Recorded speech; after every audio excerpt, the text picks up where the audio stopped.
भजो गिरिधर गोविंद गोपाला। भजो गिरिधर गोविंद गोपाला। भजो मुरली मनोहर नंद लाला। भजो मुरली मनोहर नंद लाला। भजो गिरिधर गोविंद गोपाला।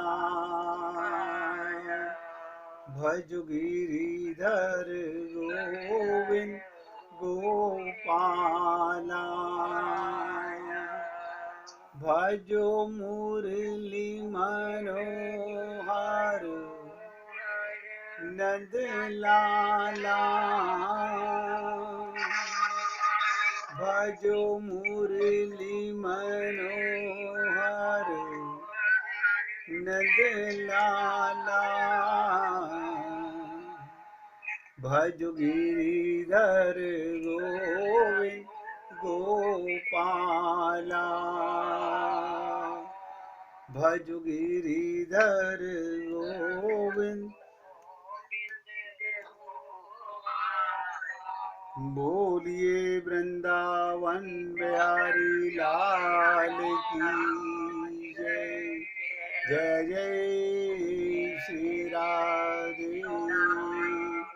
जय जय श्री राधे।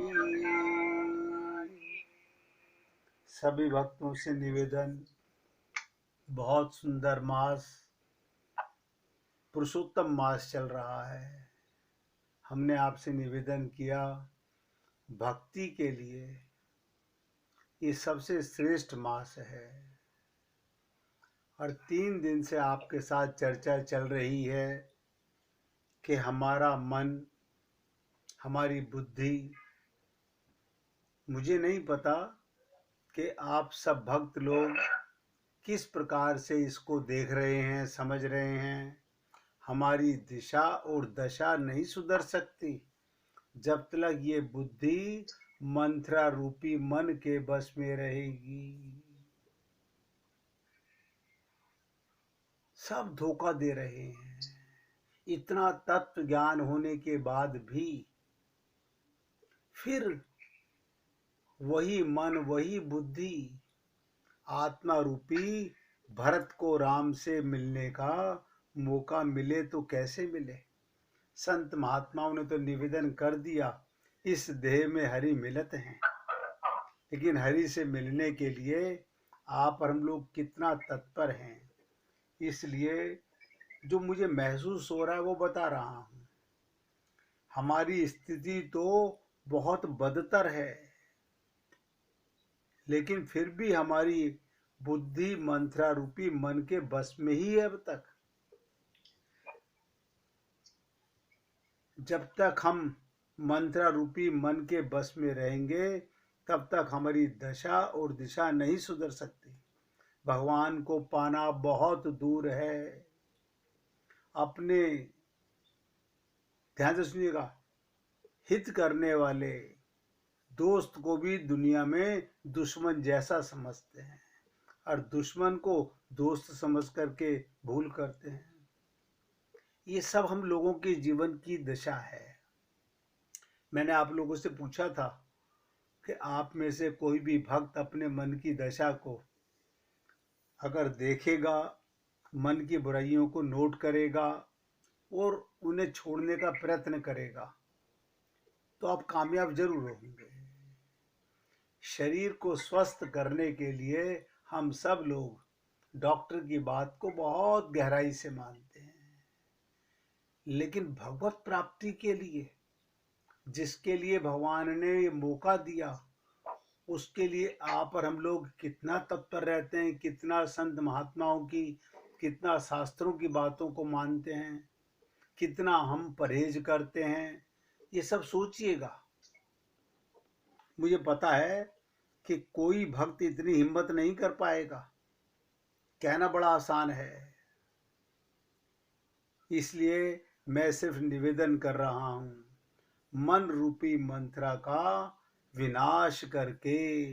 एक एक शब्द ध्यान दीजिएगा, मन रूपी मंत्रा का विनाश करके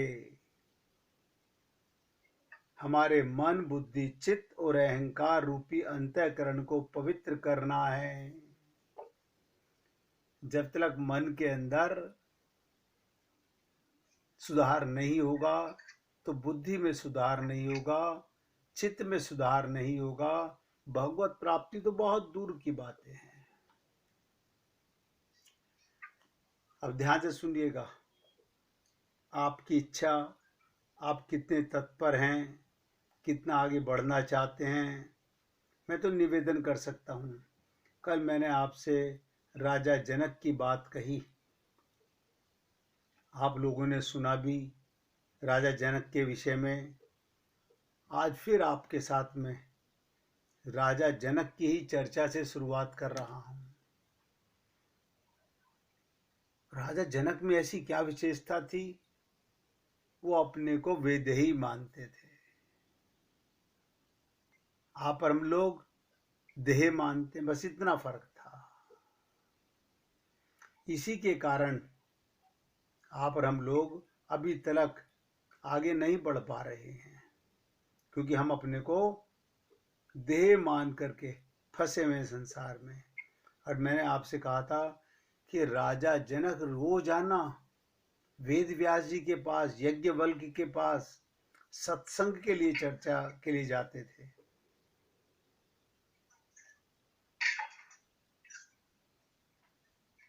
रोज जाते थे। तो कल मैं आपको बता रहा था कि यज्ञवल्क्य जी उपदेश देते हैं, तरह तरह के दो उपदेश संत करते हैं। उन्हें माया मोह से रहित करने का उपदेश देते हैं। सारे संत महात्मा हमें माया से और मोह से हटाने का उपदेश देते हैं। राजा जनक मुस्कुरा देते हैं। उपदेश ग्रहण करने के लिए शब्द कैसे कैसे होते हैं। उपदेश ग्रहण करने के लिए राजा जनक रोज उनके दर्शनों के लिए, ये तो उनकी दशा बता रहा हूं जो अपने को देह नहीं मानते। अब आज की चर्चा एकाग्रता से सुनिएगा। पदार्थों की नश्वरता आपको सबको पता है। ये शरीर, ये संसार का प्रत्येक पदार्थ समाप्त होने वाला है। राजा जनक जैसा व्यक्ति उपदेश सुनने के लिए, संत महात्मा को आशीर्वाद प्राप्त करने के लिए रोज रथ पर जाते हैं और तन्मय होकर बैठते हैं। तन्मय होकर तो वक्ता को अभिमान ना आए, ऐसा हो नहीं सकता। ध्यान से सुनिएगा, आज चर्चा का विषय पदार्थों की नश्वरता की बात कर रहा हूं। संत महात्मा के वो दिखाना चाहते थे, गुरु बताना चाहते थे कि आश्रम के अंदर क्या रखा होता है। सोचिएगा, महाराज की कुटिया में एक जानवर जंगली घुस गया तो सारे जो उनके पास शिष्य रहते थे सब भागे कुटिया में। क्या लेने के लिए भागे? कि हमारा सामान कोई जानवर खा ना जाए। और राजा जनक नहीं भागे तो सारे लोगों को राजा जनक के प्रति बड़ी ईर्ष्या भावना हुई कि देखो हमारी सामान जल रहा है। सामान क्या रखा था? आसन था, चटाई थी, लंगोटी थी, खाने पीने का सामान था आश्रम में, और क्या होगा।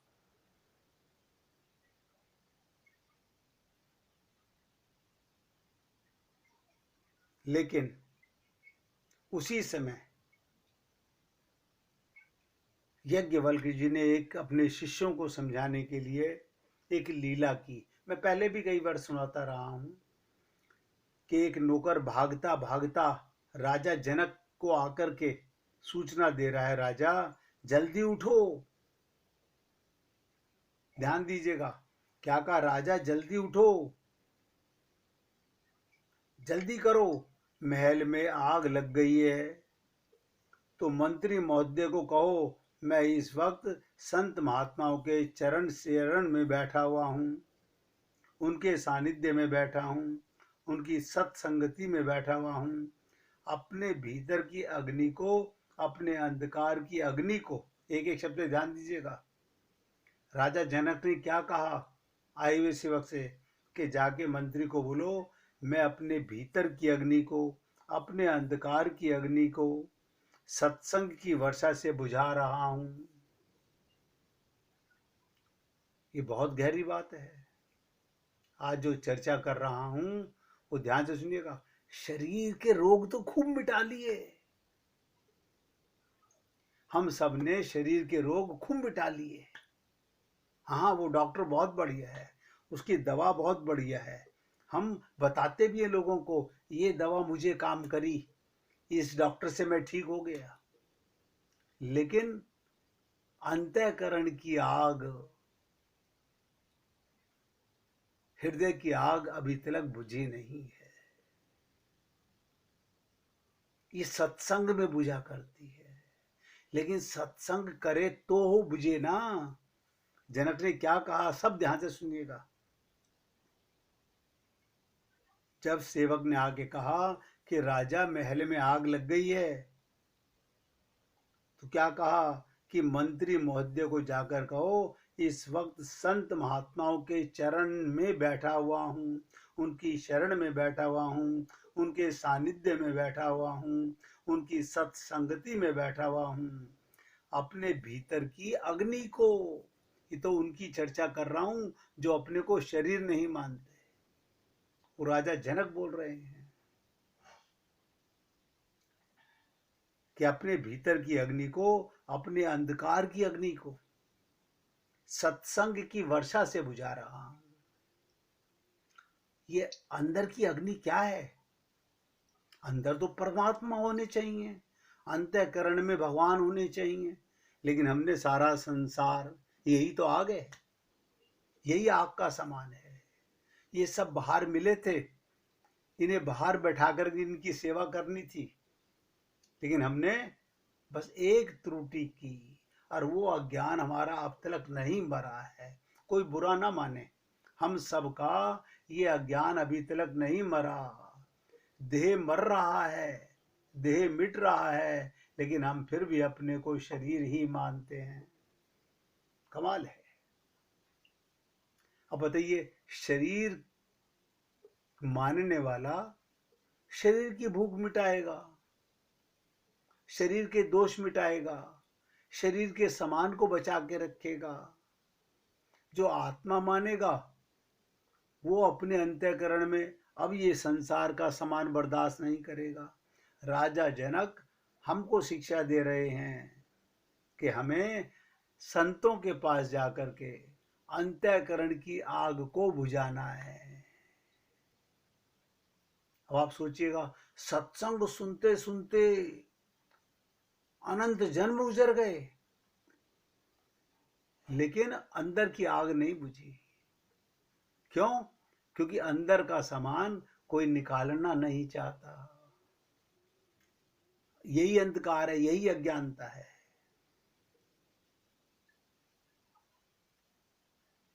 तो क्या कहा, मेहरबानी करके मंत्री महोदय को कहो जो कुछ करना वो उचित करे, मुझे सूचना देने की कोई जरूरत नहीं है।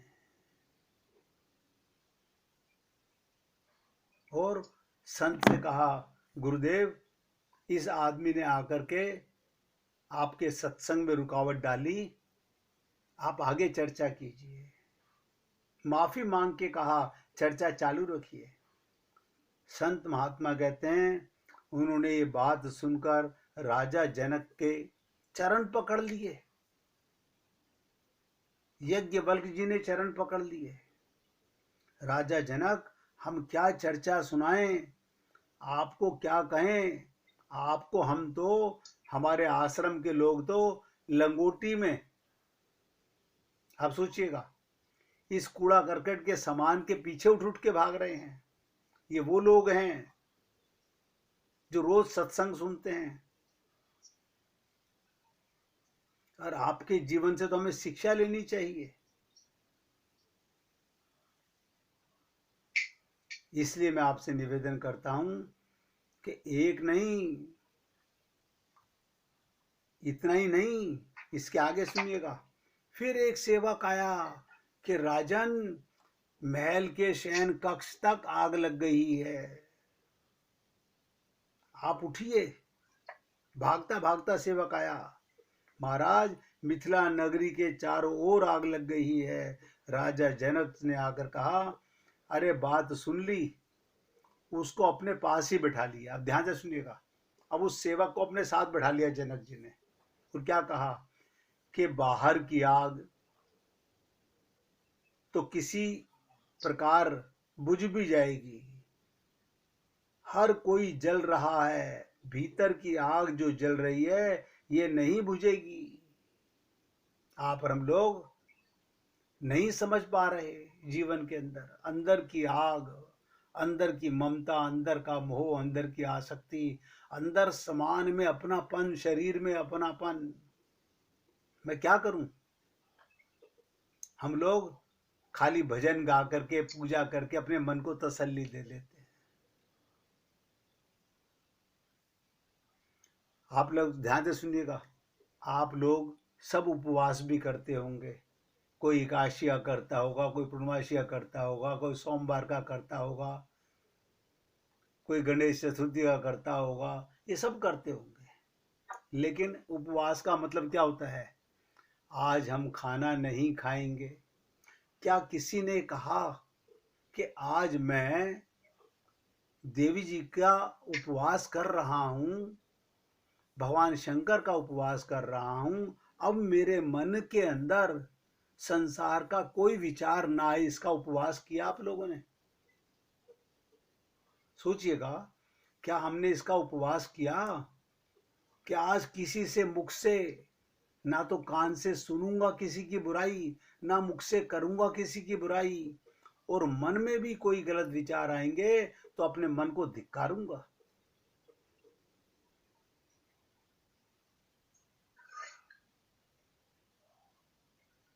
हर व्यक्ति अंदर से जल रहा है।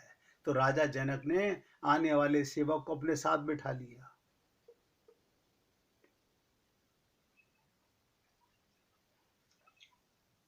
और क्या कहा उस आने वाले ने कि सारा नगर जल रहा है।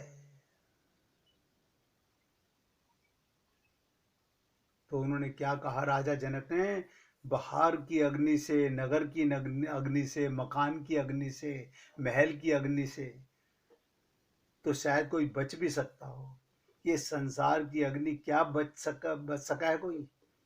ये संसार, ये संसार का सामान, ये संसार के रिश्ते नाते सब जा रहे हैं। एक न एक दिन सबको राख होना है। ये आप और हम लोग पर्दा ना डालें अपनी आंख पर। हमारा अगला सांस आएगा कि नहीं आएगा इसका पता नहीं है, लेकिन हम नहीं, अभी हम मरने वाले नहीं हैं। मर तो हर घड़ी रहे हैं, लेकिन पर्दा डाले जा रहे हैं। इसलिए मैंने कहा, कोई आज जा रहा है, कोई कल जा रहा है, कोई परसों जा रहा है, उस अग्नि की क्या परवाह करनी। ये भीतर की जो अग्नि है, जिसे सीतारामाचार्य जी ने कहा, इस देह में हरि मिलत है।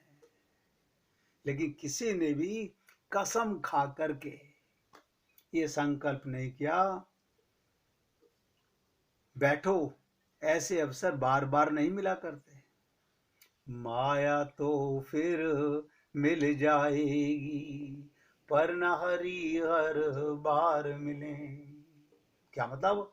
आप और हम लोग ध्यान दीजिएगा, स्वर्ग में रह के आ चुके हैं, स्वर्ग का सुख छोड़ चुके हैं, लेकिन ये शरीर का भ्रम, संसार का भ्रम, ये मेरा मकान, ये मेरा घर, ये मेरा बच्चे, ये मेरे कपड़े, ये मेरे सामान, इस मिट्टी के समान में इतना अपनापन है हमारा, कैसे भगवत प्राप्ति करेंगे हम लोग?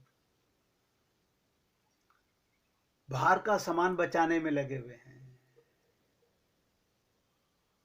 अब समय तो उतना ही है, या तो बाहर का बचा लो या अंदर का प्रेम बचा लो। तो सबको बिठा लिया। जब संत महात्मा सुखदेव जी ये उन्हीं में से थे। कल आप पढ़ोगे सुखदेव जी का प्रसंग, सुखदेव जी उसी में बैठे हुए हैं। जब सुना सारी की सारी मिथिला नगरी के इर्द गिर्द आग लग गई। उस समय जब जनक बैठे थे वहीं पर सुखदेव परमहंस भी बैठे हुए थे, और उन्होंने सुना अपना अपना सामान, किसी का तुम्बा जल गया, किसी का बैग जल रहा है, किसी का कुछ जल रहा है।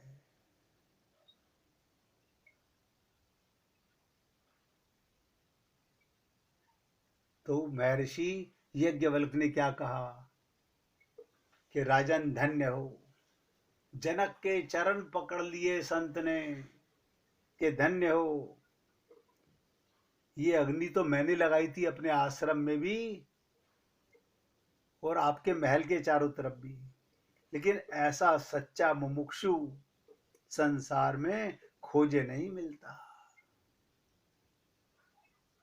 ऐसा मुमुक्षु जो अंदर की आग बुझाना चाहता हो। अभी भी आप और हम लोग बैलेंसिंग कर रहे हैं। कोई शरीर में खाने का सामान की जगह गंदी वस्तु नहीं डालते। अंतःकरण में सबको पता है इस देह में हरी मिलत है, उसके अंदर ममता मोह आसक्ति सोचो बार बार। ये अंतःकरण शुद्ध कर रहे हैं कि अपवित्र कर रहे हैं? और मैंने आपसे कहा ना कि बाकी जो भी कुछ आप कर रहे हो उससे कुछ नहीं होने वाला।